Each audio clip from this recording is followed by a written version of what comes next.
မမမြေမှာရှစ်တီတပုတ်အပိုင်း40ခွန်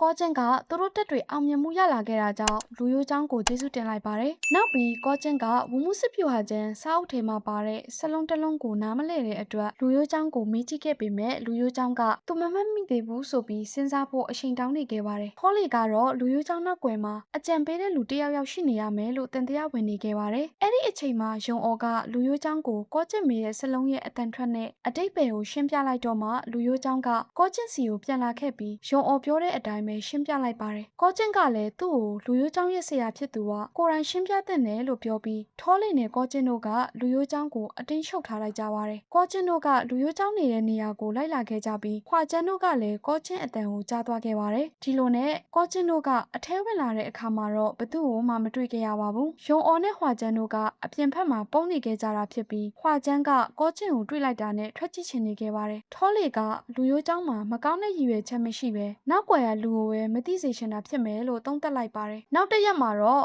မွန်ဂိုတွေကကျင်းမြို့ရိုးပေါ်ကိုတက်နိုင်ဖို့ကြိုးစားနေခဲ့ကြပါတယ်။ရန်ခမ်းကဂိတ်တကာကိုဖွင့်ပြီးမွန်ဂိုတွေကိုတိုက်ခိုက်ချင်နေခဲ့ပေမဲ့ဝန်ရံဟုံးလျက်ကလက်မခံခဲ့ပါဘူး။တစ်ဖက်မှာတော့ရဲမက်တဦးရဲ့မြင်းကထိန်းချုပ်လို့မရဖြစ်နေခဲ့တာကြောင့်ကောကျင်းရဲ့အမေကဝီစီကိုမှုတ်ပြီးထိန်းချုပ်ပေးလိုက်ပါတယ်။ရုံအော်ကလည်းအံ့ဩသွားခဲ့ပြီးသူ့ကိုပါမြင်းကိုထိန်းချုပ်နေကိုတင်ခိုင်းခဲ့ပါတယ်။ဒါပေမဲ့ကောကျင်းရဲ့အမေကကောမျိုးနွယ်ရဲ့လျှို့ဝှက်ချက်ဖြစ်လို့တင်မပေးနိုင်ဘူးလို့ပြောလိုက်ပါတယ်။ကောအိမ်ရဲ့ရွှေမကိုပဲတင်ပေးမှာလို့ပြောလိုက်ပါတယ်။အဲ့ဒီအချိန်မှာမွန်ဂိုတက်တွေကကျင်းမြို့ရိုးကိုမထိုးဖောက်နိုင်သေးပဲနောက်လာဆိုရင်တော့ရာသီဥတုကပိုအေးလာမှာဖြစ်တဲ့အတွက်မြို့ရိုးပေါ်ကိုတက်နိုင်ဖို့ကပိုပြီးခက်ခဲလာမှာပါ။မွန်ဂိုခေါင်းဆောင်ကလည်းသူတို့ရိတ်ခါတွေမခံနိုင်တော့မှကိုစိုးရိမ်နေခဲ့ပြီးတော့ထောလီကရိတ်ခါတစ်လစာလောက်ပဲကျန်တော့တယ်လို့ပြောပြနေခဲ့ပါတယ်။အဲ့ဒီအခါမှာတော့ကောကျင်းကမွန်ဂိုခေါင်းဆောင်ကိုအပြစ်အခက်ရက်စဲပြီးအစီအစဉ်တစ်ခုလုပ်ဖို့အကြံပေးခဲ့ပါတယ်။ကောကျင်းနဲ့ထောလီကအကြံအိုက်နေတော့မှပဲအိုရန်ဖုံတယောက်ကောကျင်းတို့စီကိုရောက်လာခဲ့ပါတယ်။အိုရန်ဖုံကယုံအော်ဘဲမှာလဲလို့မေးလိုက်တဲ့အခါကောကျင်းကယုံအော်တယောက်အိုရန်ဖုံစီကနေလွတ်သွားတယ်ဆိုတာကိုသိလိုက်ရပါတယ်။အိုရန်ဖုံက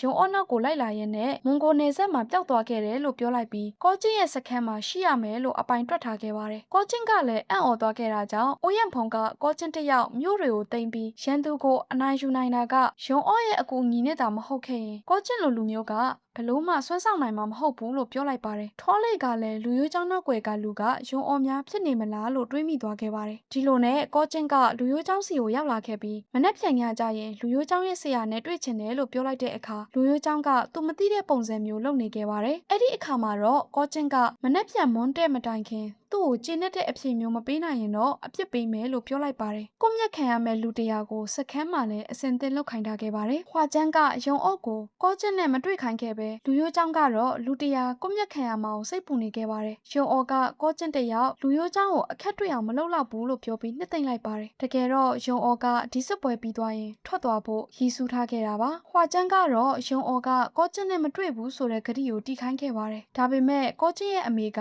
ယုံအော်ကိုကောကျင်းနဲ့တွေ့ဖို့တိုက်တွန်းလိုက်ပြီးကောကျင်းကယုံအော်ကိုသာမတွေ့ရရင်လုံးဝလှက်လျှော့မှာမဟုတ်မှန်းသိနေခဲ့ပါတယ်။နောက်တော့လူရိုးချောင်းကဒီနေ့ညတတိယအချိန်မှာဂိုင်းချုပ်ကကောကျင်းကိုထူးမှုတောင်မှတွေ့လိုက်မယ်လို့ပြောပြလိုက်ပါတယ်။ထောလီကထူးမှုတောင်ပေါ်ကိုယုံအော်ကဘလို့တက်သွားခဲ့တာလဲလို့ပြောပြီးလူရိုးချောင်းလိန်နေတယ်လို့ထင်နေခဲ့ပါတယ်။ကောကျင်းကတော့ယုံအော်ရဲ့စကားတခွန်းကသူ့ကိုကူညီဖို့ဖြစ်နိုင်တယ်လို့တွေးနေခဲ့ပါတယ်။ထူးမှုတောင်ကတန်လောက်ဝါတောင်ထက်တောင်မြင့်ပြီးမွန်ဂိုကပ်ပါထက်လည်းမက်ဆောက်နေခဲ့ပါတယ်။တစ်ဖက်မှာတော့ကောကျင်းရဲ့အမေကယုံအော်ကိုကောကျင်းအတွက်လှုပ်ထားပေးတဲ့ပဝါကိုရှုံသွားဖို့ပေးလိုက်ပါတယ်။ယုံအော်ကလည်းတောင်ပေါ်ကဆင်းလာရင်ပြန်ပေးမယ်လို့ပြောလိုက်တော့ကောကျင်းရဲ့အမေကယုံအော်ကိုသတိထားပြီးသွားဖို့မှားလိုက်ပါတယ်။ခွာကျန်းကတော့တောင်ကအရင်မဆောက်လွန်တာကြောင့်ကောကျင်းတက်နိုင်ပါမလားလို့စိတ်ပူနေခဲ့ပါတယ်။ကောကျင်းရဲ့အမေကတော့ကောကျင်းတယောက်တောင်ပေါ်ကိုတက်နိုင်မတက်နိုင်ဆိုတာကသူ့ရဲ့စိတ်ဆန္ဒပေါ်မှာမူတည်ပြီးတော့တောင်ကမဆောက်ပေမဲ့လည်းကောကျင်းကယုံအော်ကိုတအားချက်တာကြောင့်တားလို့ရမှာမဟုတ်ဘူးလို့ပြောလိုက်ပါတယ်။အဲ့ဒီအခါမှာတော့ခွာကျန်းက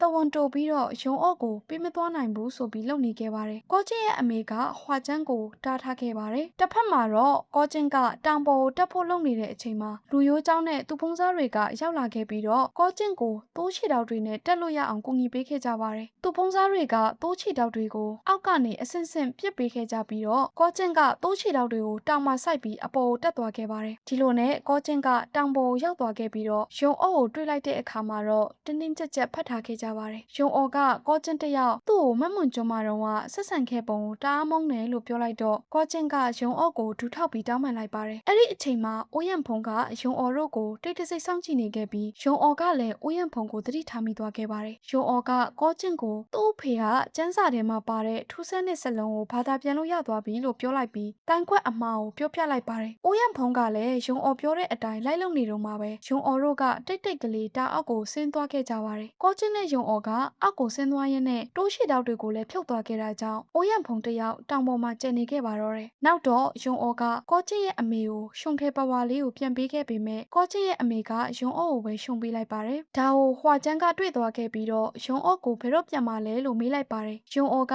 ကောကျင်းတို့မြို့ထဲဝင်သွားပြီးရင်ထွက်သွားမယ်လို့ပြောလိုက်တဲ့အခါမှာတော့ဟွာကျန်းကရုံအော်တယောက်ကောကျင်းကိုလူချင်နေတာကြောင့်တမင်မသွားသေးတာဆိုပြီးရင်တွေ့လိုက်ပါတယ်။ရုံအော်ကတော့စိတ်ဆိုးသွားခဲ့ပြီးတော့ကောကျင်းကိုလိုချင်ရင်တော့မွန်ဂိုစစ်သားတွေအများကြီးရှိတဲ့နေရာမှာမလုပ်ဘူးဆိုပြီးတော့မွန်ဂိုစစ်သားတွေကိုတိတ်လဲမပို့ဘူးဆိုတဲ့အကြောင်းပြောလိုက်ပါတယ်။အဲဒီနောက်မှာတော့ရုံအော်ကတက်တွင်စိတ်တက်ကြဆင်းနေတာကိုမြင့်တင်ဖို့နီလန်းစဉ်းစားထားခဲ့ပြီးတော့ဟွာကျန်းကတော့မွန်ဂိုမင်းသမီးဖြစ်ပေမဲ့ဘာလို့ပြီးပြီလဲလို့မေးလိုက်ပါတယ်။အဲဒီအခါမှာတော့ဟွာကျန်းကဝမ်းနေသွားခဲ့ပြီးတော့သူမကစစ်ပွဲအကြောင်းကိုနားမလည်တာကြောင့်ရုံအော်ကပဲကူညီပေးဖို့တောင်းဆိုလိုက်ပါတယ်။အဲဒီနောက်မှာတော့ကောကျင်းကဝမ်ယန်ဟိုလက်ကမြို့ထဲမှာရှိနေခဲ့ပေမဲ့ဘာမှမလုပ်နိုင်သေးဘူးဆိုပြီးရုံအော်ကိုမြို့ထဲဝင်နိုင်မယ်နီလန်းရှိလားလို့မေးလိုက်ပါတယ်။ရုံအော်ကတော့နီလန်းကောင်းဝင်ရှာမတွေ့သေးပဲနဲ့ကောကျင်းနဲ့စကားပြောနေတော့မှပဲသူ့ရဲ့လက်တွေအေးနေတာကိုကောကျင်းကသတိထားမိလိုက်ပါတယ်။ကောကျင်းကလည်းရုံအော်ရဲ့လက်တွေကိုကင်ထားပေးလိုက်ပြီးနောက်နှစ်ပတ်လောက်ဆိုရင်တော့ဆောင်းရသည်ရောက်တော့မှဖြစ်လို့မွန်ဂိုတက်တွေကကြာကြာတောင့်ခံနိုင်ပါမလားဆိုတာကိုစိတ်ပူနေခဲ့ပါတယ်။ရုံအော်ကတော့ပြုံးလိုက်ပြီးတော့အိုးရံဖုံတယောက်တောင်ပေါ်မှာဘလောက်ကြာကြာနေနိုင်မလဲလို့မေးနေခဲ့ပါတယ်။အဲ့ဒီအချိန်မှာအိုးရံဖုံကတောင်ပေါ်ကနေလေထီးခုန်တယ်လို့မျိုးခုန်ချလာခဲ့ပါတယ်။ထွားလီကတော့အိုးရံဖုံကိုမြားနဲ့ပစ်လိုက်ပြီးတော့ကောကျင်းရဲ့ဆရာတွေအတွက်လက်စာရှိဖို့ပြောနေခဲ့ပေမဲ့ရုံအော်ကတားလိုက်ပါတယ်။ရုံအော်ကတော့စမ်းသပ်မှုအောင်မြင်သွားပြီလို့ပြောလိုက်ပြီးအိုးရံဖုံကသူတို့ကိုမြို့ထဲဝင်လို့ရမယ့်နီလန်ကောင်းတစ်ခုကိုတင်ပေးလိုက်တာပါ။ဒီလိုနဲ့ကောကျင်းကစစ်တီတွေကိုအသစ်ပြန်ခိုင်းထားလိုက်ပြီးရုံအော်ကိုတော့စမ်းမဟန်မြို့ကိုတင်ပြီးရင်ရုံအော်နဲ့အတူတူတောင်ပိုင်းကိုလိုက်လာခဲ့မယ်လို့ကတိပေးလိုက်ပါတယ်။ကောကျင်းကသူ့ဘေးမှာရုံအော်ရှိနေတဲ့၍သူမလုံနိုင်တာဘာမှမရှိဘူးလို့ပြောလိုက်တဲ့အခါမှာတော့ရုံအော်ကဝမ်းနေပြီးတော့ကောကျင်းကိုဖတ်ထားခဲ့ပါတယ်။အဲဒီနောက်မှာတော့ကောကျင်းကတောင်ပေါ်ကိုတက်သွားခဲ့ပြီးရုံအော်ကတော့ကောကျင်းကိုကြည့်ပြီးမျက်ရည်တွေကျလာခဲ့ပါတယ်။ကောကျင်းကတိုးရှိတောက်တွေနဲ့အဆင့်ဆင့်တောင်ပေါ်တက်သွားခဲ့ပြီးအပေါ်ကနေကျိုးတွေကိုရှပေးလိုက်ပြီးမွန်ဂိုစစ်တီတွေကိုလည်းတောင်ပေါ်ကိုတက်လာခဲ့ကြပါတယ်။နောက်တော့ကောကျင်းတို့ကအိုးရံဖုံရဲ့နီလန်းအတိုင်းတောင်ပေါ်ကနေမြို့ထဲကိုဆင်းသွားခဲ့ကြပါတယ်။အဲ့ဒီအခါမှာတော့ဝမ်ယန်ဟုံးလျဲတို့ကအေးအေးဆေးဆေးစားတောက်နေခဲ့ကြပြီးရုတ်တရက်မွန်ဂိုတွေ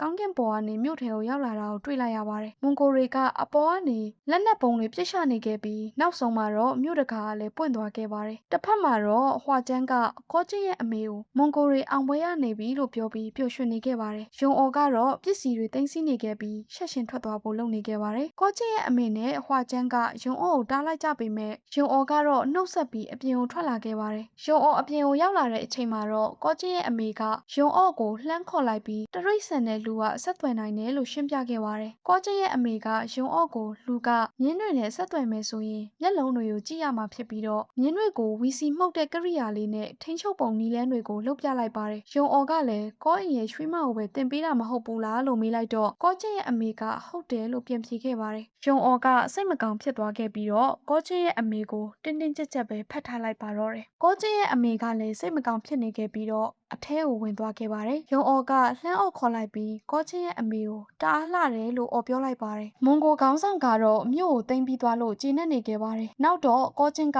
ဝမ်ယန်ဟုတ်လျက်ထွက်ပြေးသွားတာကိုသတိထားမိသွားပြီးတော့နဂါးလက်ဝါတိုင်းနဲ့တိုက်ခိုက်လိုက်ပါတယ်။ဒါပေမဲ့ဝမ်ယန်ဟုတ်လျက်မဟုတ်ပဲရှယ်ပင်းဖြစ်နေခဲ့ပြီးတော့ဝမ်ယန်ဟုတ်လျက်ကထွက်သွားခဲ့ပြီပဲဖြစ်ပါတယ်။ရှယ်ပင်းကသူ့ကိုယ်သူတက်သေးလိုက်ပြီးတော့အဲ့ဒီအချိန်မှာရန်ခန်းကအနောက်ကနေရောက်လာခဲ့ပါတယ်။ရန်ခန်းကကောချင်းနဲ့တိုက်ခိုက်ဖို့ပြောနေခဲ့ပေမဲ့ကောချင်းကရန်ခန်းနဲ့မတိုက်ရှင်ခဲ့ပါဘူး။ရန်ခန်းကတော့သူ့လိုချင်တဲ့တခုတည်းသောအရာကကောချင်းကိုတတ်ဖို့ပဲလို့ပြောပြီးဓာတ်နဲ့ထိုးလိုက်ပါတော့တယ်။ကောချင်းကဓာတ်ကိုအတွင်းအားနဲ့တားလိုက်ပြီး ရှိုးပစ်လိုက်တဲ့အခါမှာတော့ရန်ခန်းကလည်းကောကျင့်ကိုမရဏလက်သေးတိုင်းနဲ့တိုက်ခိုက်လိုက်ပါတယ်။ကောကျင့်ကလည်းမတက်တာတဲ့အဆုံးမှာတော့ငကနိုင်တိုင်းကွက်နဲ့တုံ့ပြန်လိုက်တဲ့အခါရန်ခန်းကလည်းလွင့်ထွက်သွားခဲ့ပါတယ်။အဲ့ဒီအချိန်မှာဝရန်ဟုံးလျက်ကလည်းရောက်လာခဲ့ပြီးတော့ရန်ခန်းကိုလာခေါ်ပြီးရန်ခန်းကတော့ဝရန်ဟုံးလျက်ကိုဓမြောင်နဲ့ထိုးလိုက်ပါတော့တယ်။ဝရန်ဟုံးလျက်ကလည်းအံ့ဩသွားခဲ့ပြီးတော့ရန်ခန်းကအလစ်တက်ခိုက်ခဲ့တာကြောင့်ဘာမှမတက်နိုင်ခဲ့ပါဘူး။ရန်ခန်းကတော့တစ်ချိန်ကသူကိုယ်တိုင်အဖေးလို့ခေါ်ခဲ့တဲ့ဝရန်ဟုံးလျက်ကိုဓာတ်နဲ့ထပ်ပြီးဖိထိုးလိုက်ပါတော့တယ်။